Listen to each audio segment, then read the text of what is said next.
Bom dia a todos. Meu nome é Roberto Rolo. Eu sou doutorando aqui na LPM, orientado pelo João Felipe. E desde o meu mestrado, tenho vindo trabalhando com modelagem geológica implícita. Nessa apresentação, eu vou falar um pouco sobre modelagem geológica de forma geral. Depois eu vou entrar em mais detalhes sobre a modelagem geológica implícita com funções de distância assinaladas. Vou mostrar os métodos presentes na literatura para avaliação de certeza de modelos geológicos implícitos, usando funções de distância assinaladas. E, finalmente, eu vou mostrar o que a gente realizou aqui no LPM nos últimos meses em relação à modelagem geológica implícita e o que a gente pretende realizar nos próximos meses, também no assunto de modelagem geológica implícita. Bom, quando a gente fala sobre modelagem geológica, a primeira pergunta que vem naturalmente na nossa cabeça é por que criar modelos geológicos? É óbvio que é para conhecer, né, o depósito geológico em questão, porém, do ponto de vista geoestatístico, raramente é apropriado agrupar todas as amostras disponíveis em um único grupo para fazer simulações ou estimativas. Os resultados eles podem ser melhorados se essas amostras forem agrupadas em diferentes grupos com características físicas, químicas, geológicas, mineralógicas e estatísticas semelhantes. Bom, sendo assim, cada um desses grupos definidos, os teores de cada um desses grupos, são populações estatísticas diferentes. Cada uma delas com sua função de probabilidade, e isso é o modelo de continuidade espacial. Então, além de definir os diferentes domínios, eu preciso definir a jurisdição espacial de cada um desses domínios. Então, em outras palavras, amostras em azul é uma população estatística com a tua distribuição de probabilidade e teu modelo de continuidade espacial, assim como as amostras em cinza. E modelagem geológica é definir o limite entre elas. Os modelos geológicos, eles definem a forma, o volume e a extensão das diferentes unidades geológicas que compõem o depósito mineral. A segunda pergunta que surge naturalmente é como criar os modelos geológicos. Bom, tradicionalmente, esses modelos geológicos eles são criados de maneira explícita. Quer dizer, um geomodelador ele digitaliza manualmente seções verticais, seções horizontais, a partir dos dados de sondagem, une as seções digitalizadas por linhas guia, triangula isso tudo para gerar um wireframe que representa uma unidade geológica.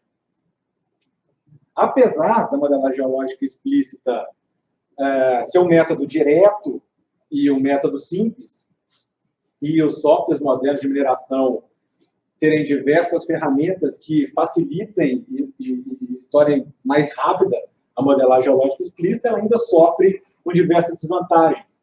Ela é uma metodologia demorada, laboriosa, extremamente tediosa, que toma horas e horas de trabalho do geomodelador experiente. Não é raro o modelo geológico demorar 3 meses para ficar pronto. É uma metodologia flexível, já que à medida que novos dados são obtidos, eu preciso de uma nova digitalização manual para atualizar o modelo geológico.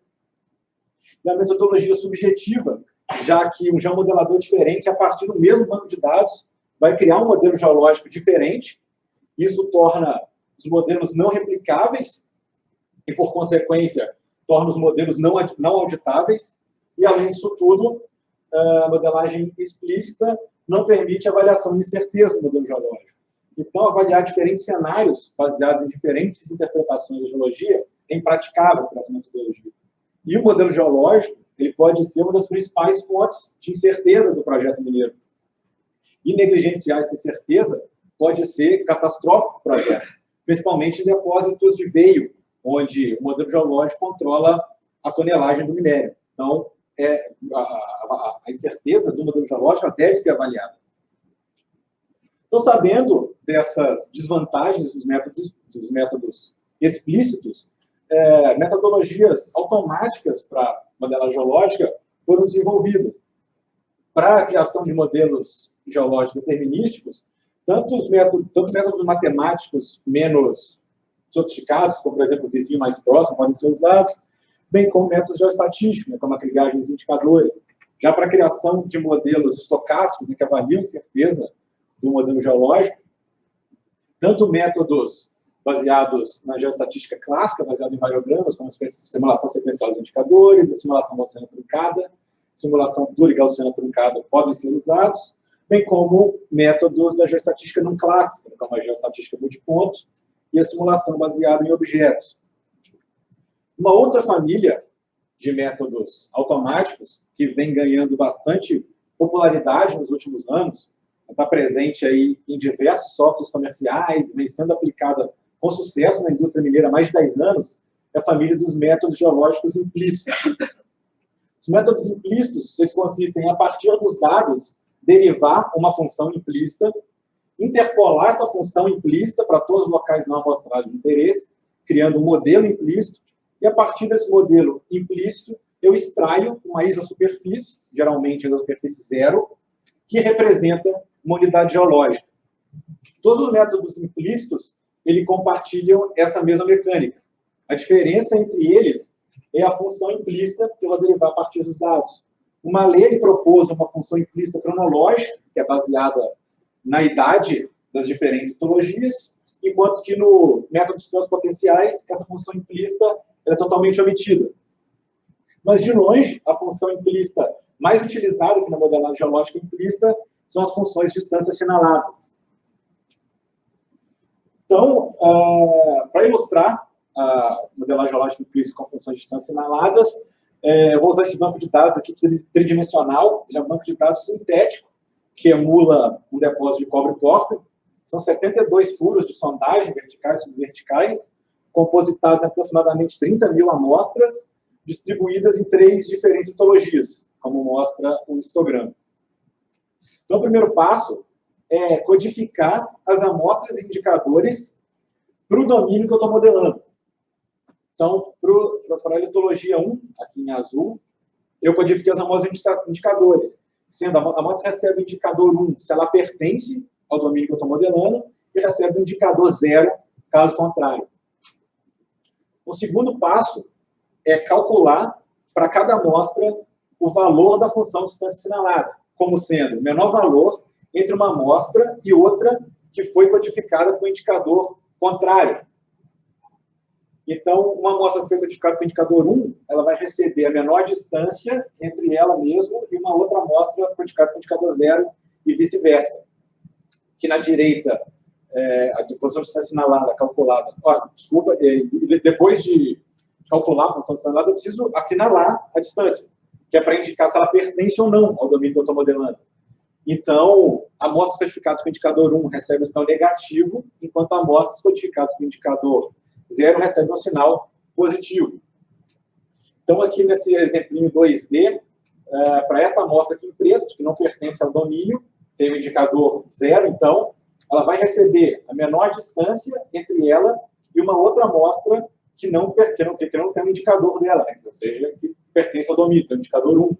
Então, ela vai receber essa distância de 12 metros e vai ser assinalada com sinal positivo, porque ela está fora do domínio. Já para essa amostra, que está dentro do domínio, ela vai receber a menor distância entre ela e uma outra amostra que não pertence ao domínio. Essa amostra está a 8 metros, vai receber 8 e é assinalada com sinal negativo para indicar que ela pertence ao domínio. Próximo passo é interpolar essas distâncias calculadas para todos os nós do grid. Aqui é o primeiro ponto crítico do método, porque a resolução, embora esses métodos eles sejam gridless, ou seja, eles não necessitam de um grid para funcionar, os algoritmos de extração de superfície, eles exigem que a função volume seja exaustiva e num grid cartesiano. Então, eu preciso interpolar as distâncias no grid cartesiano. A resolução do grid ela deve ser fina o bastante para reproduzir a menor das estruturas geológicas de interesse. Em contrapartida, o tempo de interpolação ele aumenta linearmente com o número de blocos no grid. Então, para esse exemplo do banco de dados 3D, eu criei 2 grids, um grid grosso, que tem aproximadamente 120 mil blocos, e um grid fino, com aproximadamente 1 milhão de blocos. O segundo passo, durante a interpolação, é escolher o interpolador. E aqui mora um outro ponto crítico. A literatura, ela recomenda o uso de interpoladores globais, que é para evitar o surgimento de artefatos nos modelos. Porém, esses interpoladores globais podem tomar muito tempo, né, usando todas as amostras e todas as estimativas. Então, as figuras mostram aqui da esquerda para a direita 3 modelos implícitos, que são as distâncias calculadas para a litologia, ou interpoladas para todos os nó do grid fino aqui, de 1 milhão de blocos, por trigagem ordinária, usando 40 amostras, e que não sei se dá para ver, porque a redução é baixa do projetor, mas aparecem diversos artefatos aqui no modelo. Aqui ao centro, modelo criado com trigagem ordinária, usando 100 amostras. Mesmo usando 100 amostras, ainda é possível observar que uma série de artefatos no modelo. E, por fim, aqui à direita, o modelo criado por RBF, que é um interpolador global. O RBF é o interpolador preferido para interpolar as funções de distância analadas, que ele é um interpolador muito rápido, e, além disso, no caso de problemas muito grandes, é possível subdividir o problema em vários subproblemas menores, todos eles globais, que são computacionalmente mais eficientes, resolver todos eles separados e depois juntar todos eles na solução final. Bom, esse slide ele mostra um benchmark dos principais interpoladores. Todos os algoritmos aqui são do GSLib e foram rodados no notebook comercial, inclusive é esse aqui que eu estou usando para transmitir.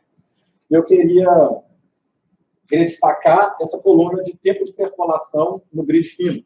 São 30 mil amostras e 1 milhão de blocos, aproximadamente. Então, ele foi para criar um modelo multicategórico, para as 3 categorias desse banco de dados tridimensional de exemplo.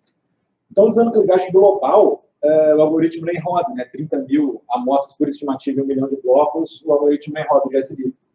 Trigagem ordinária com 100 amostras demora 45 minutos, enquanto o RBF, a mesma estimativa, gasta um pouco mais de 1 minuto, 1 minuto e 20 segundos. E subdividindo problemas menores, ainda é possível diminuir esse tempo para 16 segundos. Então, não é difícil perceber por que o RBF é o interpolador preferido para interpolar essas funções de distância. E o Leapfrog ainda tem um algoritmo de RBF patenteado que ainda é mais rápido que esse. Como os métodos de trigagem são baseados em variograma e o RBF, embora seja baseado no kernel, mas é recomendável que se parametrize o kernel de acordo com o variograma para obter melhores resultados, é preciso variografar as distâncias calculadas. E aqui é o segundo ponto crítico do método, porque essas distâncias elas não são estacionárias. Isso quer dizer que o variograma ele não atinge o patamar, o que torna a modelagem um processo subjetivo e complicado. A literatura ela sugere algumas alternativas, que é treinar o variograma usando variação cruzada, ou tentar realmente modelar o variograma das distâncias assinaladas diretamente. Uma outra alternativa é calcular o variograma dos indicadores, que, em tese, eles têm uma forma melhor e eles atingem um patamar, e depois converter eles em equivalentes gaussianos para interpolar as distâncias assinaladas, ou então inferir um variograma razoável visualmente ou a partir de mapas de contorno. Esse slide mostra aqui à esquerda o variograma para as distâncias assinaladas, calculado, que não são estacionárias, não atingem o patamar, então elas vão subindo aqui indefinidamente. O melhor modelo, que tem o melhor ajuste, é o modelo gaussiano. Desculpa, aqui é dos indicadores, e a direita é diretamente das distâncias. O melhor modelo gaussiano e os indicadores do modelo esférico. Bom, finalmente, eu posso extrair a isosuperfície, que representa uma unidade geológica, do modelo implícito. Aqui as isosuperfícies foram extraídas dos 3 modelos que eu mostrei nos slides anteriores: trigagem com 40 amostras, trigagem com 100 amostras e RBF. E é possível perceber que os artefatos que apareciam nos modelos implícitos trigados aparecem aqui nas isosuperfícies, enquanto a isosuperfície extraída do modelo interpolado com RBF ela é geologicamente realista e mais suave. As distâncias assinaladas, elas dizem o quão interno ou externo a um domínio uma região não amostrada está. Então, na presença de múltiplas categorias, se eu reter a categoria responsável pela menor distância assinalada no local não amostrado, é a categoria mais provável para aquele local. Então, dessa forma, eu posso criar modelos multicategóricos implícitos usando funções de distância assinaladas. Então, em síntese, o método consiste em transformar as amostras em indicadores, calcular as distâncias assinaladas para cada amostra, variografar as distâncias calculadas, interpolar para todos os nós do grid, extrair uma isosuperfície, se eu estiver interessado apenas em metodologia, ou reter a menor distância interpolada no caso de múltiplas categorias simultâneas. Como eu disse anteriormente, avaliar a incerteza do modelo geológico é necessário. Nos próximos slides, então, eu vou passar rapidamente pelos métodos disponíveis na literatura para avaliar incerteza de modelos implícitos usando funções de distância assinaladas. Então, bom, ainda seguindo a ideia de que as distâncias elas mostram quão interno ou externo ao domínio uma região não amostrada está, é possível avaliar a incerteza do modelo geológico de forma heurística, quer dizer, não baseada em múltiplas realizações, baseada em mapas de probabilidade, simplesmente transformando as distâncias estimadas em probabilidades. Em cada bloco, aplica a equação, transforma distância em probabilidades. Quanto menor a distância interpolada com o local não amostrado, maior a probabilidade. Esse mapa mostra, vou ter um mapa de probabilidade para cada uma das categorias. Esse slide mostra dois mapas diferentes para a categoria 1, calculados com valor de gama diferentes. Esse parâmetro gama, ele controla a intensidade, a magnitude da incerteza. Quanto maior o gama, maior a incerteza. Esse método é simples e rápido, funciona em ambientes multicategóricos. Compensação, ele não pode ser usado nas etapas subsequentes, porque não é baseado em realizações. A escolha do parâmetro gama pode ser um pouco subjetiva e depende da configuração espacial das amostras. E dependendo da escolha do gama, nem mesmo os blocos colocados com as amostras ganham 100% de probabilidade. Um outro método, com uma complexidade um pouco maior, ele consiste em primeiro fazer um bootstrap espacial da média das distâncias assinaladas. O bootstrap espacial ele leva em consideração a correlação espacial com as amostras, só pega amostras não correlacionadas. Então, a partir do bootstrap espacial, eu tenho um histograma da média das distâncias assinaladas, considerando a incerteza na média. O segundo passo é tomar desse histograma diversos valores, eu tomei, por exemplo, o P10, o P50 e o P90. Depois eu interpolo as distâncias assinaladas, calculadas por grigagem simples, usando como média esses valores que eu tomei do histograma da média. Então, vou usar o P10, o P50 e o P90, criando, assim, 3 modelos implícitos diferentes. Então, eu posso extrair 3 superfícies diferentes, de 3 modelos diferentes. O método também é simples e rápido, é um método objetivo. Quando a partida, dependendo da configuração espacial das amostras, a grigagem simples é insensível à média. Nesse exemplo aqui, a diferença de volume dos modelos mais e menos conservadores é de menos de 1%.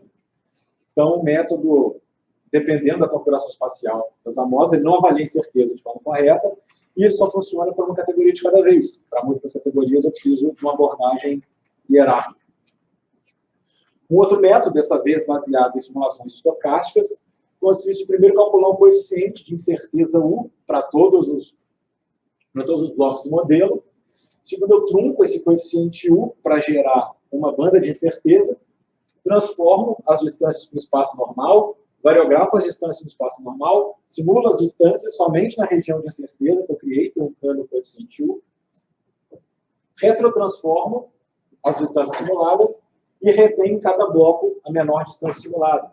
Essa figura mostra 4 seções do coeficiente U calculado, para esse modelo de exemplo, e ele meio que delineia os contatos. Esse slide mostra 4 seções verticais de 2 realizações diferentes para o modelo multicategórico. O método funciona para múltiplas categorias simultâneas, ele é baseado em múltiplas realizações improváveis, então ele pode ser usado nas próximas etapas do processo de avaliação, de planejamento. Contrapartida, ele apresenta muitos passos o coeficiente U, ele não controla a magnitude de incerteza, ele apenas diminui o tempo de simulação. A simulação é muito sensível aos parâmetros, então é muito fácil gerar modelos que não validam, modelos que apresentam essa aparência ruidosa, né, que não é geologicamente realista. Bom, o próximo método também é baseado em simulações estocásticas, mas não métodos clássicos, né? É um método muito simples, ele consiste em criar um modelo geológico implícito multicategórico e usar esse modelo como TI para simulação multiponto. Esse slide mostra também 4 sessões de 2 realizações diferentes. O método funciona para múltiplas categorias, baseado em multiplicações improváveis. Ele depende de poucos parâmetros, ele cria modelos realistas, como pode ver pela imagem, são corpos geológicos bem suaves. Em contrapartida, eu não posso controlar a magnitude da incerteza. O próximo e último método é o que tem apresentado os melhores resultados. O primeiro passo dele é calibrar um parâmetro de incerteza C. A calibração completa desse parâmetro é extremamente laboriosa e depende de uma série de modelos de referência. Então, uma simplificação foi desenvolvida, baseada em Jackknife, e, além disso, o parâmetro C pode ser também um mero palpite do geomodelador.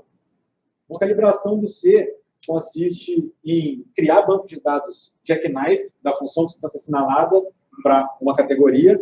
Então, eu removo desse banco de dados uma porção das amostras, uma fração das amostras, faço uma validação cruzada só para checar se eu estou acertando ou errando o lado do domínio, incremento o parâmetro C e repito esse processo. O gráfico aqui da direita é a calibração do parâmetro C para a categoria 1 desse banco de dados. Então, eu removi 15% das amostras 50 vezes e fiz a validação cruzada. E plotei no gráfico o índice de classificação errada. Incremento o parâmetro C, somando o parâmetro C às distâncias que estão do lado de fora do domínio, que tem indicador 0, e diminuindo elas de quem está dentro do domínio, tem indicador 1. Repito o processo e vou diminuir o índice de classificação errônea. Depois de ter feito isso, eu tenho que escolher um valor para C. Aqui a literatura diverge. Alguns autores dizem que eu devo escolher o parâmetro C quando a curva começa a estabilizar. Outros autores dizem que, dependendo do tipo de depósito mineral, eu devo escolher um índice de classificação, então escolher o C. Tendo escolhido o parâmetro C, eu vou modificar as distâncias calculadas com o parâmetro C, ou seja, somando as distâncias para amostras fora do domínio e subtraindo para amostras dentro do domínio. Interpolo as distâncias modificadas para todos os modos do grid, trunco essas distâncias interpoladas entre menos C e mais C para criar uma região de incerteza, faço uma simulação não condicional, parametrizada pelo variograma das distâncias, somente na região de incerteza, entre menos C e C, preciso estandarizar esse ruído gaussiano para ficar entre menos C e C, e, finalmente, eu posso comparar a distância interpolada modificada com o ruído gaussiano. Toda vez que a simulação for menor do que a interpolação, aquele bloco não pertence ao domínio, e, caso contrário, ele pertence ao domínio. Essa slide mostra 4 sessões em X e 4 sessões em Y, para a categoria 1 de uma das realizações. Esse método, ele é hiper rápido, que é baseado em funções e simulações não condicionais. Ele gera modelos realistas que não apresentam ruído. E o parâmetro C, ao contrário do parâmetro U, ele realmente controla a incerteza, né? O limite entre as metodologias, ele vai se mover entre menos C e mais C. Em contrapartida, ele só funciona para uma categoria por vez. A calibração do C é um processo laborioso e a escolha do parâmetro C é subjetivo. Bom, as anteriores são o estado da arte de modelagem geológica implícita com funções de distância assinaladas. Eu vou falar um pouco do que a gente tem feito aqui na LPM e pretende fazer nos próximos meses. Com todos esses métodos, ou pelo menos quase todos eles, são disponíveis em plugins do SGEM, que faz utilização para interface gráfica. Nós desenvolvemos nos últimos meses uma adaptação do método com 0 input do usuário, baseado em tabela de covariância.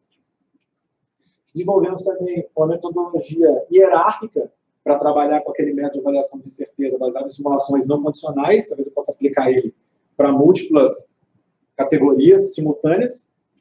Nos próximos meses, nós pretendemos desenvolver um novo coeficiente 1, que só vai ser calculado quantificamente com incerteza. Estamos trabalhando numa forma de comparar as simulações não condicionais com as estimadas para várias litologias de uma vez só, para não precisar daquela abordagem multicategórica. Estamos desenvolvendo ferramentas para modelar estruturas geológicas específicas, como tickets, dobras, falhas, e estamos desenvolvendo metodologia de checagem e validação de modelos implícitos. Esses métodos implícitos, eles são ótimos para criar modelos de forma rápida e fácil, mas modelos ruins de forma rápida e fácil. Queria agradecer a Datamine pelo apoio ao evento, a URGS, a PPGEM e a todos os meus colegas do laboratório. Obrigado.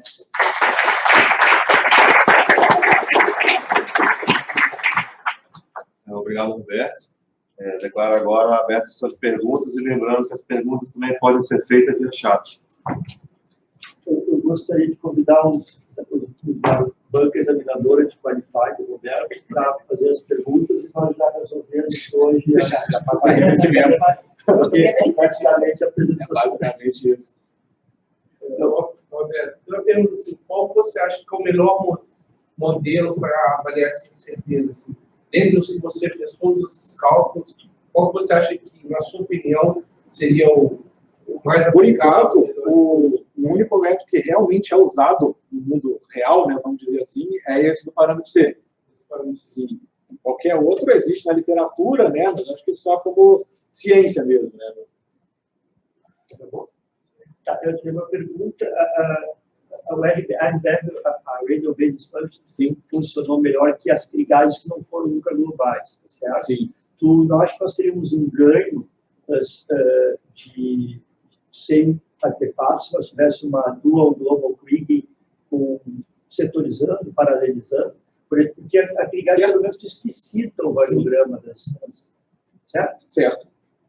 Eu calculo os indicadores, variografo os indicadores, e para aprender a falar por RDF, eu uso um kernel gaussiano, né, que pode ser isotrópico, então eu parametrizo com o variograma. Né? Então, o interpolador global com a isotropia explicitada. Sim, na literatura tem outros interpoladores também. Eu só na RDF. O caso da RDF é muito rápido. Existem algoritmos já na literatura, são muito rápidos, né? Então, por isso que ele é o preferido, mas ele não tem nada de especial em relação a outros interpoladores globais. Chat não é uma pergunta. Sim. Em relação ao tempo, no início eu falava que um modelo tradicional, um geólogo pode levar até 3 meses. Sim. Quanto tempo, tipo, do início ao fim, levaria usando esse método? Bom, esse método ele não é um método mágico, né? Ele tem algumas condições para ele funcionar bem. Se eu tiver uma densidade amostral muito alta e eu for fazer o método explícito, eu vou ter que, né, digitalizar a seção de qualquer forma, não tem como fugir disso. E com modelagem implícita é literalmente um clique de um botão. Né? Eu preciso de, né, variografar todas as distâncias e a desotropia de cada uma das unidades geológicas, mas vai de meses para semanas, né? Certamente. E questão de qualidade desse modelo comparado com o método tradicional, né, do geólogo fazer um modelo. Sim, é exatamente isso que a gente está querendo desenvolver. Esse modelo geológico vai servir de base para toda a cadeia que for analisar mais para frente. Claro, é como se eu fizesse uma casquinha vazia para depois rechear de teor, né? Depois que eu vou usar para planejamento. E, bom, esse modelo, claro, que ele precisa ser validado, né? Eu preciso checar. O santo graal aqui que a gente procura na modelagem implícita é uma forma de unir os dois, né? Tanto a informação que o geólogo experiente tem, de poder botar a interpretação geológica dele, quanto a rapidez e praticidade do modelo implícito, né? Então, é o que tem saído aqui, o leading edge, né, vamos dizer assim, da modelagem implícita hoje, é juntar todas as informações que eu tenho. Tanto as hard data, eu sei que uma amostra pertence a uma categoria, quanto a informação do geólogo, quanto a geofísica. Nunca é recomendável usar só isso, né? E acreditar piamente. O que tu acha de usar durante uma semana isso antes de fazer a modelagem explícita, produzir o primeiro chute, um protótipo, quase modelo, e aí já o modelador validar isso aí, supondo que 90% ou mais do modelo está correto, seja justo. Mas em vez de começar a modelagem explícita do zero, olhando sessões com dados, eu posso olhar um modelo pré-concebido e fazer um ajuste fino. Então, acho que é uma solução híbrida, né? Não tudo automático, mas o chute inicial tem conta. Meio tempo. Está falando que vai partir para a parte de validação ainda dentro dessas, e aquelas figuras, aquelas imagens que mostrou ali não fazem parte do resultado ainda. Sim, sim. Eu usei um banco de dados. Esse aqui é basicamente do capítulo 2, né? Do Qualify. Né? Então, é um banco de dados sintético. Essas figuras rosas ali, laranja. Sim, sim. Esse aqui é um modelo multicategórico, mas eu não validei de nenhuma forma. Né? Porque esse método, ele costuma criar as estruturas que ele chama de blob. Né? Ele cria círculos em volta das amostras, cria uma salsicha em volta dos furos de sondagem. Né? Então, tipo, não são geológicos. Né? O modelo geológico não parece com isso. Porque essa imagem, por exemplo, de uma cor diferente, mas que associe as interceptações, né, do furo sondagem. Eu entendo que são furos sondagem esses traços pretos. Sim, sim, esses que são os furos a 3 metros de cada seção, né? 3 metros para a direita, 3 metros para a esquerda, eu botei os furos. Talvez que porque a resolução que está ruim, mas na verdade que eles honram bem, né? O modelo honra bem. Assim, aqui eu vejo o traço preto e... ficou meio pequenininho, né? Isso eu usei o Pygeostat. E para extrair as superfícies, uso o Paraview. Para tirar essa superfície. Essa litologia em laranja é uma estrutura tabular, né? O veio tabular. Isso aí é produto em cima de um banco de dados sintético, ou seja, tu conhece também o modelo. Eu posso aumentar a amostragem para ser mais fiel. E nesse processo de validação, tu chegou a fazer uma avaliação assim, do percentual de reprodução, conseguiu ter cada um desses elementos aí? Não, isso a gente ainda está desenvolvendo. Né? Qual vai ser a metodologia de validação? A primeira ideia é fazer um back flag, deixar que eu estou reproduzindo em cada bloco na amostra colocada. E eu estava pensando também em calcular um índice de estruturas redondas, né? Eu quero sempre evitar isso. Eu posso usar isotropia local, ou até isotropia global, né? No caso desses depósitos tabulares. E é um trabalho em progresso ainda. E assim, de uma forma ainda mais simplista, né, de repente comparar com o próprio Nearest Neighbor aí, que é um direto, né, que ele não está falando. Na minha opinião, eu pegaria o Nearest Neighbor para fazer um primeiro chutão e depois sai, né, movimentando os... refinando, né? Refinando, né, e ele dá um resultado, né? Sim, o bit inicial, não sai do nada. Primeiro chute. E ele vê coisas também em 3D que tu não vê, né? Na sessão. Um pontinho, né? Tu vê aquele plano, claro. né? Seja ela sessão vertical ou seja ela sessão horizontal, né? O Jacob, uma época, eles chamavam de two sets of rings, né? Cara, o negócio pior que tinha para fazer um modelo, tu tinha que associar a sessão vertical com a sessão horizontal e tu tinha que ter os pontos que se conectassem entre si ainda. Estava meses fazendo um negócio, eu cheguei e falei, não, isso aqui não dá certo. Acho que eles abandonaram esse troço aí também. Agora nos softwares comerciais, está no Google, está no Mine. O Frog só faz isso, né, com algumas coisinhas a mais. Aí começa a condicionar, né, em função de algumas estruturas que balizam, né, o modelo, a extensão, né, da continuidade, né, a quanto eu levo, né, além, né, a extrapolação sempre fica dúvida, a interpolação acho que ele vai bem, provavelmente, mas na hora de... Sim, exatamente, o problema é a extrapolação. Não tem mais dado, aqui é o meu último dado, eu faço tronco, expando... Sim. Se eu tiver uma densidade amostral alta, eu devo ficar ótimo, perfeito. Sim, dentro do, mas no limite de horas. Assim, o problema. Beleza?